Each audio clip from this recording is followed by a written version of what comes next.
നല്ല പോളിംഗ് ശതമാനമാണ്. അതിൽ നന്നായി വോട്ട് രേഖപ്പെടുത്തി. ഒരുപക്ഷെ ഗൾഫിൽ നിന്ന് ഉള്ള പ്രവാസികളായ വോട്ടർമാർക്ക് കൂടി വരാൻ കഴിഞ്ഞിരുന്നുവെങ്കിൽ ഇതായിരിക്കില്ല വോട്ടിംഗ് ശതമാനം. ഇന്ത്യയിലെ തന്നെ ഏറ്റവും മികച്ച വോട്ടിംഗ് ശതമാനത്തിലേക്ക് നമ്മൾ കടന്നു. അവർക്ക് കൂടി വോട്ട് ചെയ്യാൻ കഴിഞ്ഞിരുന്നുവെങ്കിൽ. പിന്നെ വിദേശത്ത് പഠിക്കുന്ന കുട്ടികൾ ധാരാളമുണ്ട്, അവർക്കൊന്നും വരാൻ കഴിഞ്ഞിട്ടില്ല. സാധാരണഗതിയിൽ ഗൾഫിൽ നിന്നുള്ള വോട്ടർമാർ ഒരുമാതിരിപ്പെട്ട ആളുകളൊക്കെ വരാൻ ശ്രമിക്കുന്നതാണ്. പക്ഷെ അവർക്ക് ഫ്ലൈറ്റ് ടിക്കറ്റിന്റെ ഫെയർ എല്ലാം വളരെ കൂടുതലാണ്. സാധാരണക്കാരായ ആളുകൾക്കും മിഡിൽ ക്ലാസ്സിൽപ്പെട്ട ആളുകൾക്കൊന്നും വരാൻ കഴിഞ്ഞിട്ടില്ല.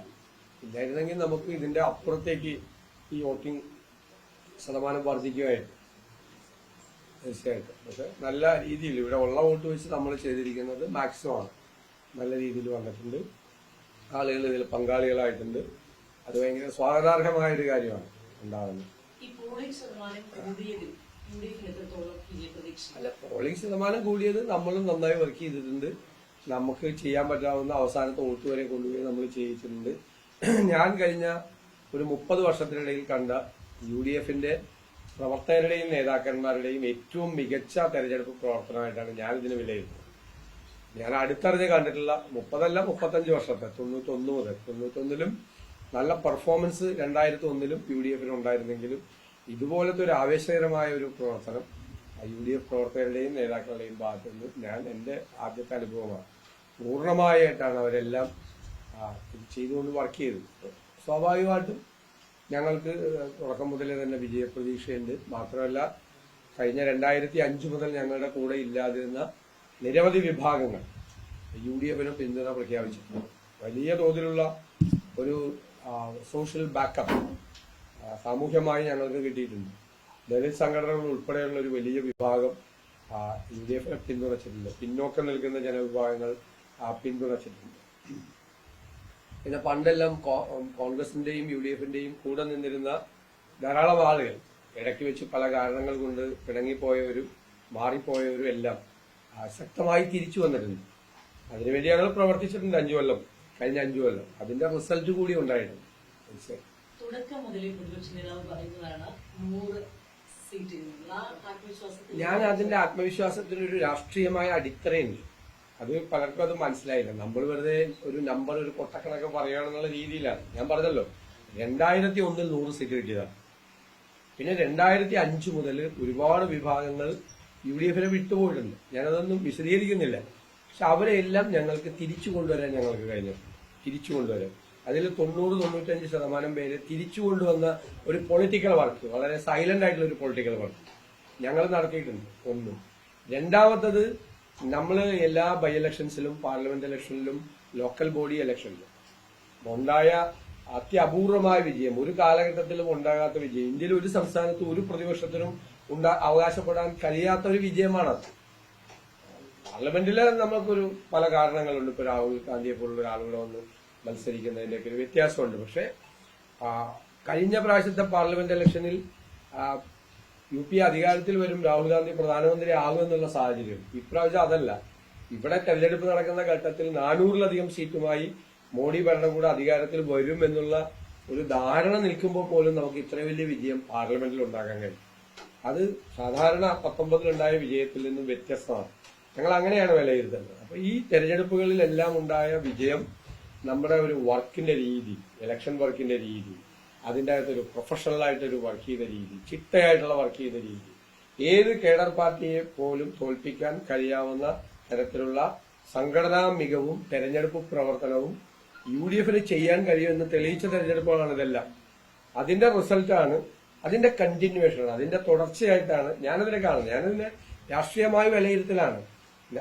ഞാൻ തന്നെ പ്രതിപക്ഷ നേതൃസ്ഥാനം ഏറ്റെടുത്ത സമയത്ത് ഞങ്ങൾ എല്ലാവരും ചേർന്ന് നടത്തിയ ഒരു പൊളിറ്റിക്കൽ അനാലിസിസ് ഉണ്ട്. എന്താണ് ഞങ്ങൾക്ക് കഴിഞ്ഞ 10-15 കൊല്ലക്കാലം സംഭവിച്ചത്? 2011 നേരിയ ഭൂരിപക്ഷത്തിൽ അധികാരത്തിൽ വന്ന് എന്താണ് സംഭവിച്ചത് എന്ന് ഞങ്ങൾ നന്നായി വിലയിരുത്തിയിട്ടുണ്ട്.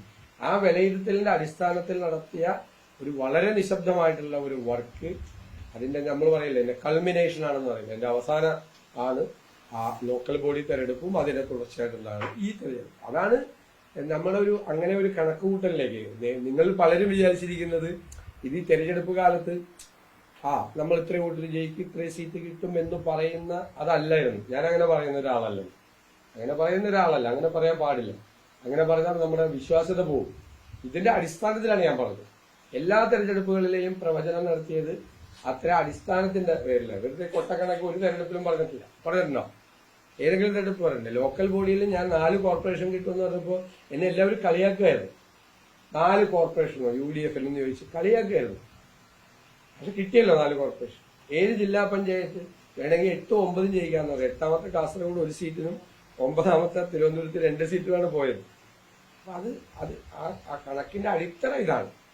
പൊളിറ്റിക്കൽ അനാലിസിസ് ആണ് നടത്തിയിട്ട് അതിന്റെ മീതെ നടത്തിയിരിക്കുന്ന ഒരു വർക്കാണ്. അതെ, ഡീലെന്ന് ഞങ്ങൾ പുറത്ത് കൊണ്ടുവരാൻ കാര്യം എന്താ? ആ ഡീല് പൊളിക്കാൻ വേണ്ടിയിട്ടല്ലേ ഞങ്ങൾ ഡീലെന്ന് പറയുന്നത്. ഡീല് മുകളിലുള്ള നേതാക്കന്മാർ നടത്തിയ ഡീലാണ്. താഴെയുള്ള പ്രവർത്തകരത് പൊളിച്ചിട്ടുണ്ട് എന്നാണ് എന്റെ വിശ്വാസം.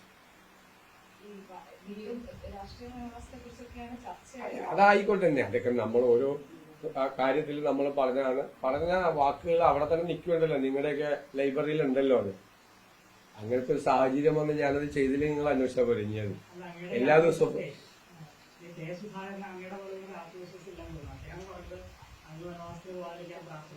ഞാനിത് മറുപടി നിങ്ങളോട് കൃത്യമായിട്ട് പറഞ്ഞതാണ്.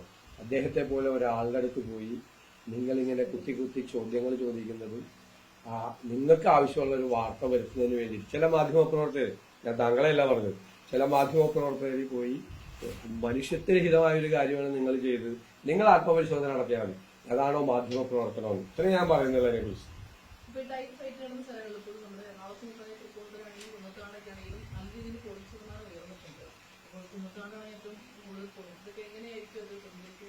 അല്ല, എറണാകുളം ജില്ലയിലും മലപ്പുറം ജില്ലയിലും പിന്നെ ഇടുക്കി, പത്തനംതിട്ട, ഈ 4 ജില്ലകളിലും ഒരു ക്ലീൻ സ്വീപ്പ് UDF അനുകൂലമായി ഉണ്ടായാൽ അത്ഭുതപ്പെടാനില്ല.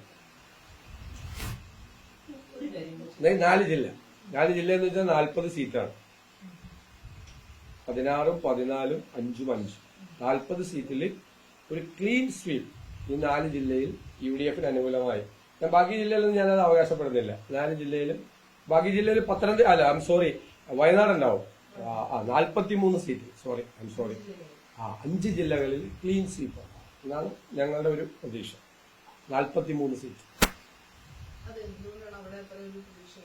അവിടെ അത്രയും നല്ല പൊളിറ്റിക്കലായിട്ടുള്ള ബേസും സോഷ്യൽ ഇതും പിന്നെ ഇലക്ഷൻ വർക്കും ഒക്കെ ഞങ്ങൾ നന്നായി നടത്തി. ഞങ്ങൾ ടാർഗറ്റ് ചെയ്താണ് ഈ 5 ജില്ല.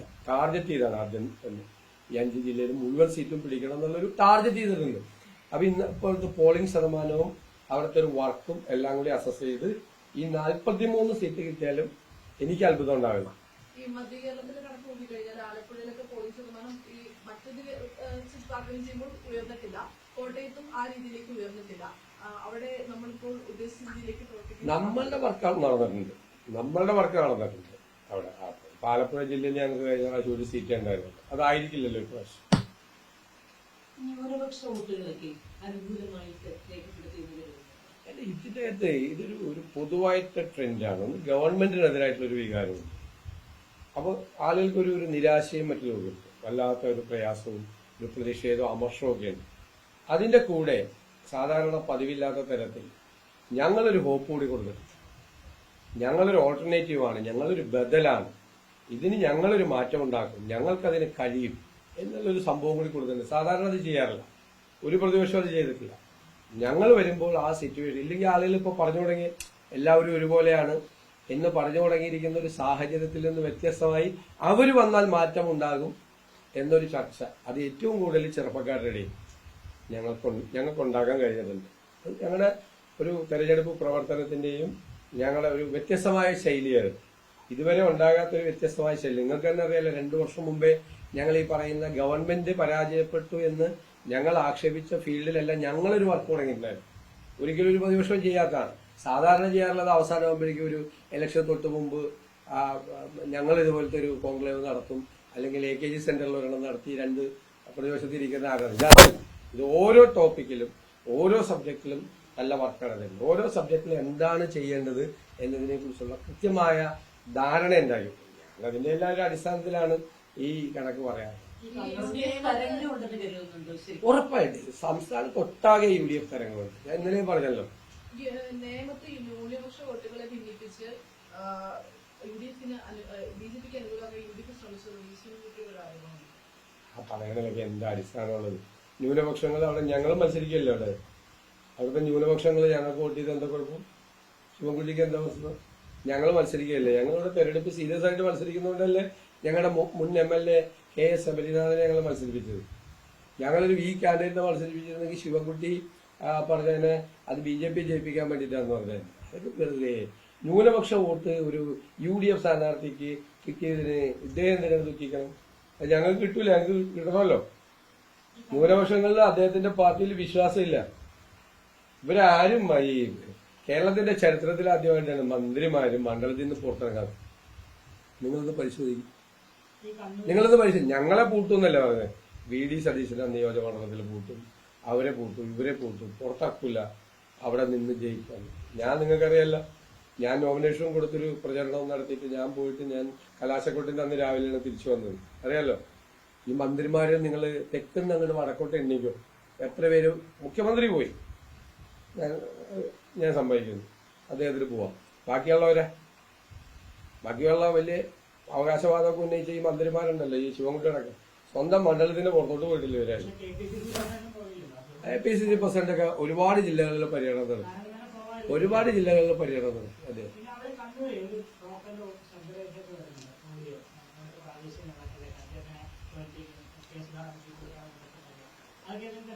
അതിനൊന്നും ബാധിക്കില്ല. അതിനേക്കാൾ ഏറെയുള്ള ഒരുപാട് ശബ്ദരേഖകൾ എന്റെ അടുത്തുണ്ട് CPM-ൽ നടക്കുന്ന കലാപത്തെ പറ്റി.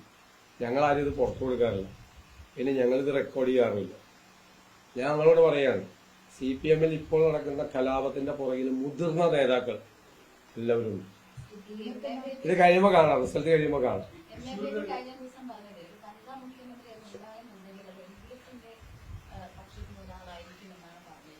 LDF-ന് ഇനിയിപ്പോ വനിതാ മുഖ്യമന്ത്രിയെ കുറിച്ച്, യുവ മുഖ്യമന്ത്രിയെ കുറിച്ചൊക്കെ പറയാം. കാരണം അധികാരത്തിൽ വരില്ലല്ലോ, അവര്. അപ്പൊ അധികാരത്തിൽ വരാത്ത സാഹചര്യത്തിൽ വനിതാ മുഖ്യമന്ത്രിയെ കുറിച്ചോ യുവ മുഖ്യമന്ത്രിയെ കുറിച്ചൊക്കെ ചർച്ച ചെയ്യാമല്ലോ അവർക്ക്.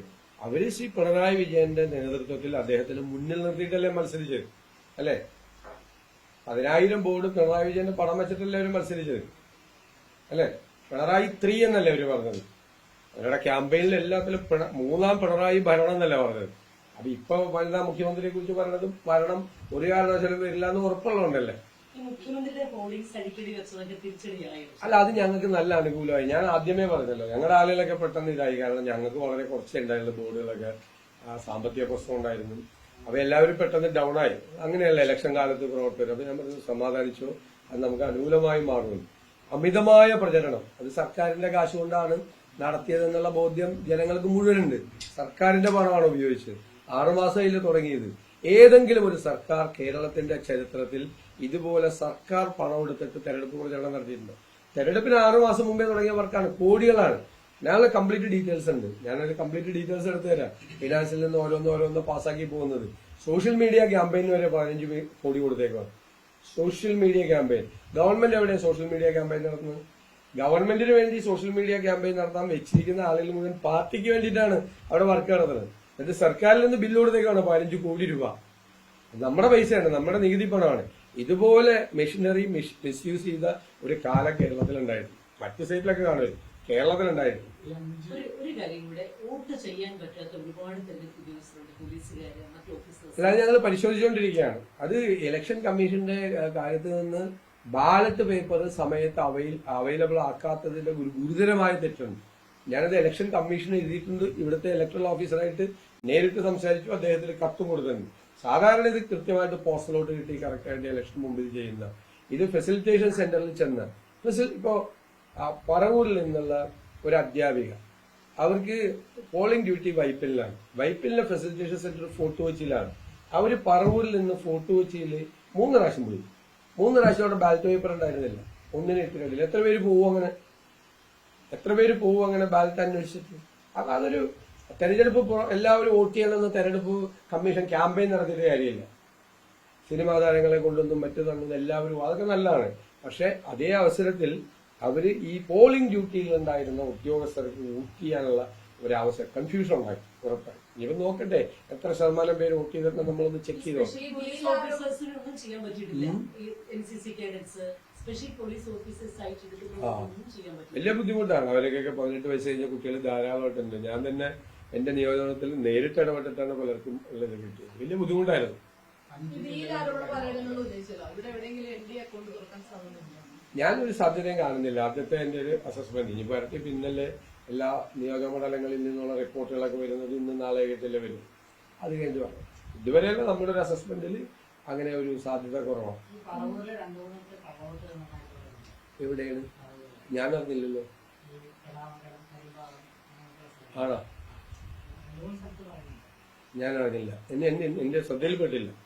അവിടെ അങ്ങനെ കള്ളവോട്ട് നടക്കാൻ സാധ്യതയുള്ള സ്ഥലമല്ല. കാരണം സാധാരണ എല്ലായിടത്തും കള്ളവോട്ട് നടക്കുന്ന CPM അല്ലേ. പറവൂരിലൊന്നും അങ്ങനെ കള്ളവോട്ട് നടത്താൻ അവിടെയൊക്കെ ഇരിക്കുന്ന നമ്മുടെ ബൂത്തിലെ ഏജന്റിനൊക്കെ ആര് വന്നാലും തിരിച്ചറിയാവുന്ന ഏജന്റ് വരെ സാധാരണ CPM ആണ് കള്ളവോട്ട് നടത്തുന്നത്. പറവൂരൊന്നും അങ്ങനെ CPM-ന് കള്ളവോട്ട് നടത്താൻ സാധിക്കും. പോങ്കണ്ട ഉള്ള വോട്ട് കൊണ്ടായി ചെയ്യിപ്പിക്കാൻ നോക്കാം. ആരെവിടെ? ഞങ്ങളവിടെ വലിയ മാർജിനിൽ ജയിക്കും. കുന്നത്തനാട് ഞങ്ങൾ LDF-ൽ നിന്ന് ആ സീറ്റ് പിടിച്ചെടുക്കും. വലിയ മാർജിൻ. ഞാനാ പറഞ്ഞത്, നിങ്ങൾ എഴുതി വെച്ചു. വലിയ മാർജിനിൽ നിന്ന് പിടിച്ചെടുക്കും. അവർ ഈ BJP-യുടെ പുറകെ പോയി കഴിഞ്ഞപ്പോൾ അവരുടെ കൂടെ ഉണ്ടായിരുന്ന 75% വർക്കേഴ്സ് കോൺഗ്രസ്സുകാരും ഉണ്ടായിരുന്നു. അവരുടെ കൂടെ അനുഭാവികൾ ഉണ്ടായിരുന്നു. അവരുടെ കൂടെ പോയത് അതൊക്കെ തിരിച്ചു വന്ന് ഞങ്ങൾക്ക് വോട്ട് ചെയ്യണം.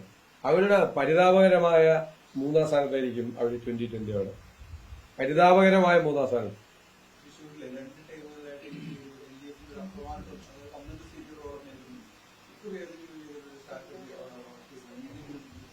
കുറെ വ്യത്യാസം ഉണ്ടാവും. അത്ര ഞാൻ പറയുന്നുള്ളൂ. കുറച്ച് വ്യത്യാസം ഉണ്ടാവും. 5 ജില്ലകളിലാണല്ലോ മറ്റ് സ്ഥലങ്ങളിലെ അതിലല്ല, അത് വരട്ടെ, നമുക്ക് പറയാം.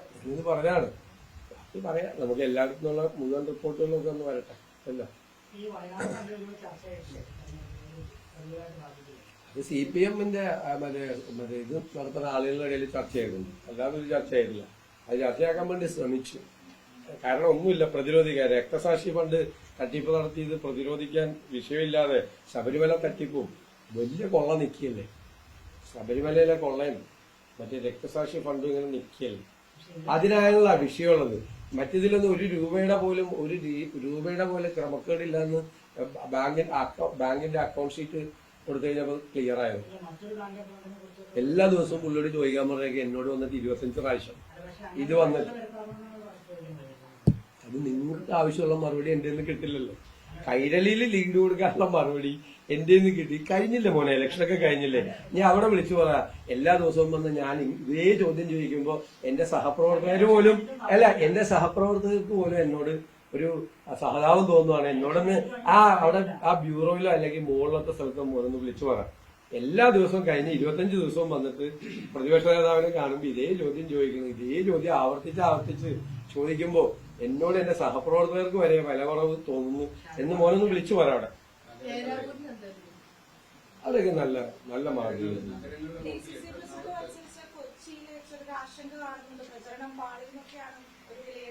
ആര് വിലയിരുത്തിയതാണ്? അവിടെ നല്ല ഉഗ്രം പ്രചരണമായിരുന്നു. എന്തായി പറഞ്ഞത്? ഷിയാസിനോടെ പ്രചരണം പാടാണ്. നിങ്ങൾക്കറിയാൻ പാടില്ല ഷിയാസിന്. അല്ല, എറണാകുളത്ത് വർക്ക് ചെയ്യാൻ തുടങ്ങിയിട്ട് എത്ര ദിവസമായി? അയാളുടെ പ്രചരണം എവിടെ പാടുന്നത്? അയാൾക്ക് അതൊക്കെ നന്നായിട്ട് അറിയാം.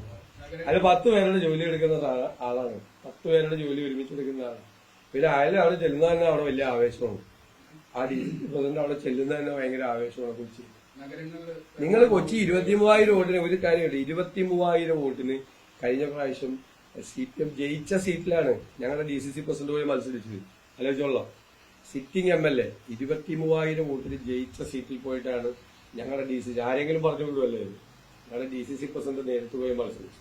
റിസൾട്ട് ഒരു മോൻ നഗരങ്ങളിൽ വലിയ വോട്ട് ശതമാനം വർദ്ധിച്ചിട്ടുണ്ട്. എറണാകുളത്ത് മാത്രം 11% വോട്ട് വീതം കൂടിയിട്ടുണ്ട്. അത് കുറെ SIR-ന്റെ ഇത് കൂടി ഉണ്ട് അതിനകത്ത്. കാരണം മരിച്ചവരുടെ പേരുകൾ നീക്കം ചെയ്യപ്പെട്ടിട്ടുണ്ട്. എന്റെ കൂടി വ്യത്യാസമുണ്ട്. നഗരങ്ങളിലൊക്കെ വോട്ടുണ്ട് എല്ലായിടത്തും. ഞാൻ കഴിഞ്ഞ ദിവസം നിങ്ങളോട് പറഞ്ഞല്ലോ, നഗരങ്ങളിലും ഗ്രാമങ്ങളിലും UDF തരംഗം ഉണ്ടെന്ന് ഞാൻ കഴിഞ്ഞ ദിവസം നിങ്ങളോട് പറഞ്ഞു. ഒരേപോലെ ഉണ്ട്. സാധാരണ അത് അങ്ങനെ ഉണ്ടാകാറില്ല. ഇതല്ല, നഗരങ്ങളിലും ഗ്രാമങ്ങളിലും ഉണ്ട്. ആ ട്രെൻഡ് ഉണ്ട് എല്ലായിടും.